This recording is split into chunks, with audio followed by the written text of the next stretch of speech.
Bismillahirrahmanirrahim. Assalamualaikum Ustaz. Waalaikumsalam warahmatullahi wabarakatuh. Semoga Ustaz selalu dalam lindungan dan rahmat Allah Subhanahu wa taala. Amin. Semoga Allah memberikan perlindungan dan rahmat kepada Anda dan keluarga lebih baik dari apa yang Allah berikan kepada kami, dan kita diberikan pancaran kemuliaannya. Ustaz, sebelumnya saya minta tolong penjelasan tentang menikah dengan sepupu. Apa di dalam Islam diperbolehkan? Kalau memang dibolehkan, saya mohon penjelasannya Ustaz. Karena saya ada berhubungan dengan sepupu. Kebetulan ayah saya dan ayahnya adik, dan ayahnya adik kakak. Kenapa kebetulan? Ya, emang adik kakak kan, bukan kebetulan. Ya, kebetulan ayah saya dengan ayahnya adik kakak. Ayah saya yang paling tua. Dan kami berdua ingin menikah, tapi terhalang restu orang tua. Karena mereka menikahi sepupu, karena kata mereka menikahi sepupu itu tidak boleh karena masih satu bapak. Kami sudah memberikan penjelasan kepada orang tua, tapi orang tua masih kekeh dengan pendapatnya. Kami hanya ingin halal agar kami terhindar dari maksiat. Kami mohon kepada Ustadz untuk memberikan penjelasan tentang hukum menikahi sepupu. Dan kalau boleh, kami minta tolong divideokan ya Ustadz, agar orang tua kami bisa memahaminya dan memberikan restu kepada kami. Sebelumnya terima kasih banyak ya Ustaz. Syukran, jazakallah. Anda memindahkan beban hidup Anda kepada saya. Tidak apa-apa, ini biasa. Ya, mau dijawab? Yuk kita pakai Quran aja dulu jawabnya. Buka Quran surah ke-33 Al-Ahzab ayat 50. Quran surah 33 ayat 50. Tolong diambilkan kursi satu lagi. Biar duduk. Kursi satu lagi. Minta kursi. Ada? Kita langsung aja ya supaya nggak terlalu panjang. Hukum pernikahan dengan sepupu. Ada sepupu, ada keponakan, beda ya. Hey. Ini kan kasusnya begini. Ada adik kakak, ya. Kemudian masing-masing punya anak, kan? Anaknya ini saling punya rasa, ya, saling mencintai. Baik ya? Masih ingat yang pernah saya sampaikan? Bukan 2 tahun lalu, kemarin malam Jumat, ya. Baik ya?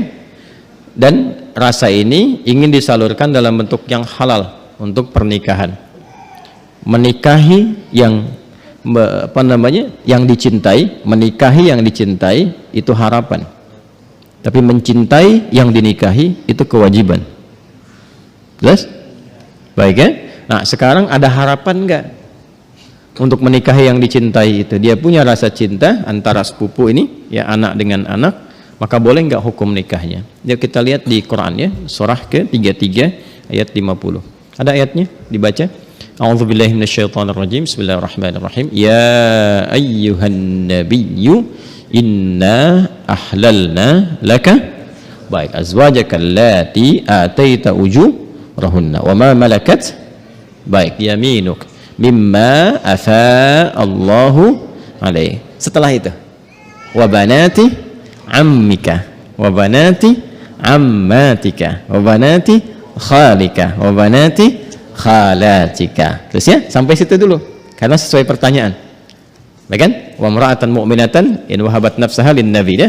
Nah, itu nanti diteruskan ayatnya kemudian. Yuk kita lihat. Saya berdiri sebentar untuk menggambarkan dulu ya sejenak. Wahai Nabi sallallahu alaihi wasallam, dengan keagunganku kata Allah, dihalalkan bagimu untuk menikahi perempuan-perempuan yang kualifikasinya dibenarkan secara agama. Terus ya? Sepanjang engkau siapkan pula, ya, mahar yang engkau siapkan, kemudian juga dibolehkan dengan kualifikasi-kualifikasi tertentu. Jadi dalam pernikahan itu ada yang tidak diperkenankan menikah, ada yang dibolehkan menikah. Nanti yang tidak diperkenankan diantaranya di ayat ke-23 surah keempat itu, surah An-Nisa ayat 23. Ayo yang jomblo fisabilillah tuh dituliskan dulu itu ya, ada berapa kualifikasi itu. Nanti kalau cari-cari jodoh jangan memaksa pada yang itu Ya, itu yang tidak boleh. Hurrimat 'alaikum ummahatukum. Ibumu nggak boleh. Ya kan? Kemudian juga saudarimu nggak boleh. Ya kan? Nanti ada kualifikasinya sampai dengan yang ke bawahnya, ya. Atau kurang lebih ada 11 yang disebutkan di situ. Itu yang tidak diperkenankan. Nanti ayat 12-nya sebagai tambahan. Jadi yang ayat 23 itu yang disebut dengan mahram. Ayat 24-nya istri orang. Jadi kalau sudah jadi istri orang jangan dipaksa, ya. Paham? Baik, termasuk nanti ada hadis sahih di Al-Bukhari dan Muslim, hati-hati bergaul juga dengan ipar. Ya, karena itu bisa menanamkan panah-panah setan, ya, menghadirkan dalam jiwa itu benih-benih seperti rasa suka. Itu hati-hati, bisa jadi pengantarnya curhat. Ya, lama-lama hilang gitu. Nah, itu yang dipersoalan, ya. Saya tidak ingin lompat terlalu jauh, kita kembalikan. Nah, itu yang dilarang, yang tidak diperkenankan. Yang boleh siapa saja dari jalur kekerabatan. Ya, di An-Nisa ayat 23, ibu nggak boleh, bibi nggak boleh, gitu kan? Bibi, kemudian baik itu dari pihak ibu ataupun dari pihak ayah. Ya, kemudian saudari nggak boleh, sepersusuan nggak boleh, gitu kan? Menantu nggak boleh, ya. Kemudian nanti ada anak-anak bawaan juga dari istri yang dinikahi, itu nggak boleh. Menyatukan, ya, adik kakak itu nggak boleh. Baik, istri orang itu nggak boleh. Di luar itu yang boleh apa? Ya. Di luar itu yang boleh apa? Teruskan. Satu, kalau dari jalur kekerabatan yang paling dekat, anak paman. Baik, ya. Obanati ammika. Anak paman berarti sepupu kan? Ya kan? Baik. Ini saya sebut kakek sajalah. Ya. Kakek punya anak kan? Ya. Ini A, ini B. Ini anaknya laki-laki, ini laki-laki juga. Oke? Sudah. Ini ayah lah ya, untuk memudahkan. Ini bapak.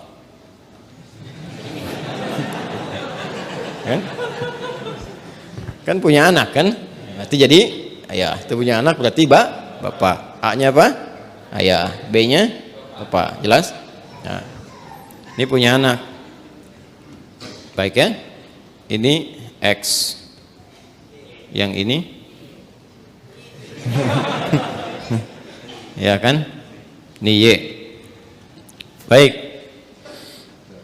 Yang ini perempuan Y. Yeti misalnya kan? Ya. Ini Safi. Ya. Kalau dia punya anak beberapa, misalnya Safi, Messi, misalnya siapa lagi ke bawah, misal. Laki-laki.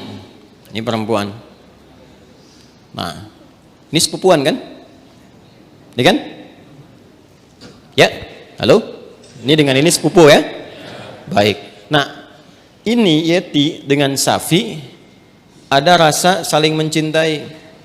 Ingat, mencintai dengan menyukai itu berbeda. Suka, semua bisa disukai, tapi tidak setiap yang disukai itu harus mencintai. Jelas ya? Baik. Sama dengan begini, tak kenal maka tak bukan ta'aruf. Ya. Karena tidak harus yang dikenali itu disayangi. Anda kenal istri tetangga, apakah harus sayang padanya? Tidak kan? Paham ya? Baik. Jadi kenal itu tidak harus sayang. Halo, paham? Nah, tapi kita menyukai siapapun harus suka dalam konteks kebaikan. Tapi tidak selalu yang disukai itu harus dicintai. Cinta itu diikat dengan nilai-nilai yang baik. Karena itu bagus pertanyaannya. Ingin tahu rambu-rambu agama supaya tidak keluar dari nilai-nilai itu, supaya tidak masuk dalam jerat-jerat setan. Apa hukumnya kemudian kalau ini ingin menikah dengan ini? Ini ada anak paman nih. Ini kan kesini paman kan? Ya kan? Ini ada anak pamannya nih, anak pamannya. Apa hukumnya kalau saya ingin menikah dengan anak paman? Maka dijawablah kemudian di Al-Ahzab tadi di ayat yang ke-50. Wa banati ammika wa banati ammatika. Ya, wa banati khalika wa banati khalatika. Am itu paman dari ayah. Khal paman dari ibu. Ammah, ammatun, ya, itu bibi dari ayah. Jadi ayah misalnya punya saudari perempuan, bibi kan? Ya, Baik, ibu kan punya juga ya, saudari ya. Nah, dari ibu itu disebut dengan khalun dan khalatun, dari ayah disebut ammun dan ammatun. Jelas? Baik. Jadi hukumnya kalau ingin menikah antar sepupu boleh-boleh saja karena ini bukan mahram. Ya. Jelas? Sampai sini boleh. Kalau ditanya apakah boleh menikah antar sepupu? Boleh. Sepanjang tidak ada sebab-sebab lain yang mengharamkan itu. Apa sebab-sebab yang lain? Ini hukum asalnya boleh. Tapi nanti ada sebab-sebab lain yang menjadikan terlarang. Misal, ini hukum asal boleh, tapi ternyata ibunya Safi misalnya saat Safi lahir, ASINya macet. Maka minta kepada ibunya Yeti untuk bisa di-share ASINya. Ya kan? Halo? Ada yang salah? Huh? Share, like, and comment, ya kan? Baik. Kalau ini kemudian mendapatkan ASI yang sama dari ibunya Yeti, ya, sini ada ibu misalnya. Jadi saudari atau saudara sepersusuan. Dia walaupun sama-sama sepupu tidak menjadikan keduanya boleh menikah karena ada hubungan mahram birradha'ah. Tapi kalau di luar itu aman misalnya, bukan saudara atau saudari sepersusuan dan tidak ada faktor-faktor lain yang menjadikan ini terhambat, maka boleh-boleh saja. Tidak ada masalah di situ. Jelas?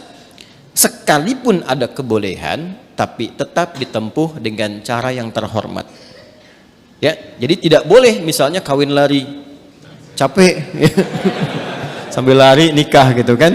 Tidak, jangan. Tetap sekarang cari cara untuk memahamkan dengan cara yang baik dan bermohon kepada Allah. Kalau memang diniatkan ibadah, niat ibadah dengan cara yang benar, dengan cara yang baik, sifatnya nanti akan dibimbing oleh Allah dengan cara yang baik. Ada doanya untuk melembutkan hati orang tua misalnya, ditampakkan nilai-nilai kebaikan. Jadi kalau ada penolakan dengan karakter, dibalas dulu dengan akhlak. Biasanya akhlak itu melembutkan hati. Ya, Anda misalnya datang kepada ibu, ibu nolak, nggak usah yang itulah, cari yang lain misalnya kan. Dan Anda merasa itu baik buat Anda misalnya, taat dulu aja pada ibu, jangan dibantah dulu. Nggak usah pakai tapi walaupun meskipun, udah. Ya, taati saja dulu. Begitu Anda taati baik, lalu tampakkan nilai-nilai kebaikan, doa sampai lembut hatinya. Ya, demikian calon pasangan juga nanti mendoakan juga, memberikan akhlak yang baik. Ketika kelembutan itu ada, maka cara kita kemudian berkomunikasi akan berbeda dan hasilnya tidak sama dengan yang pertama. Paham sampai sini? Baik. Jadi jangan bergantung ya yang bertanya pada video ini untuk dibawa kepada orang tua. Ya. Ini jawaban Ustadz Adi misalnya, tidak ya. Bagi saya tetap hukum aja yang didahulukan. Ini hukumnya boleh, tapi akhlak itu yang diutamakan. Paham sampai sini? Baik. Nah, supaya tidak keliru memahami, kalau kita teruskan itu ada kalimat khalisatan laka min dunil mu'minin. Ada kekhususan untukmu. Teruskan ayatnya deh, teruskan ayatnya. Yang berlaku khusus selain bagi orang-orang beriman yang lain dari kalangan umatmu. Itu yang dimaksudkan itu yang sebelum ayat itu, yaitu setiap perempuan yang menyerahkan dirinya untuk dinikahi. Itu kekhususan bagi Nabi SAW. Ya, jadi ada sifat yang spesial bagi Nabi ketika berhijrah. Ada di antara sahabat-sahabat mulia beliau itu yang kemudian meninggal dunia, meninggalkan anak-anaknya, ada istri dan keluarganya. Ya, kemudian Nabi diperintahkan oleh Allah Subhanahu wa taala bagi perempuan-perempuan tertentu khusus, jika Nabi meridainya, akhlaknya, kemuliaannya, kebaikannya, support untuk dakwahnya, dan dia datang untuk menyerahkan dirinya untuk dinikahi, boleh-boleh saja, silahkan gitu kan. Atau perempuan-perempuan umum, dalam arti bukan yang telah bersuami ditinggal, meninggal dunia, ya, yang masih status single dan sebagainya, yang Nabi ridai kualifikasinya boleh dinikahi. Sedangkan dalam standarnya kan mesti ada wali kan. Nah, kalau bagi Nabi itu khusus. Ya, bagi Nabi khusus, tidak berlaku umum. Jadi nanti harus pandai baca-baca ayat. Ada yang khusus untuk Nabi, ada yang umum berlaku untuk umatnya. Di ayat ini ada dua kualifikasi. Ada yang umum sifatnya seperti menikah antar sepupu itu, ada yang khusus sifatnya seperti perempuan yang datang sendirinya untuk minta dinikahi. Jadi nggak boleh misalnya ada ustadz, ada dari akhwat datang, ustadz silahkan nikahi saya. Ya, misalnya kan, tuh. Walinya mana? Nggak apa-apa, saya jadikan Allah sebagai wali saya. Dia, nah itu nggak boleh. Paham ya? Itu nggak boleh hukumnya. Jelas? Nah, itu diantara yang ditemukan. Karena ini ada kisah. Kenapa ayat ini turun? Salah satunya kisah Sayyidah Maimunah Al-Ansariyah. Ya, ada kisah menyebutkan demikian. Ada kisah menyatakan Zainab Al-Ansariyah datang kepada Nabi sallallahu alaihi wasallam menyerahkan diri beliau untuk dinikahi. Jika memang ada nilai-nilai kebaikan yang bisa disupportkan untuk dakwah Nabi, maka direspon dengan turunnya ayat ini. Itu yang disebutkan oleh Imam Ibnu Jarir At-Tabari dalam tafsirnya, ya, tafsir At-Tabari atau Jami' Al-Quran di jilid yang ke-12 halaman 29.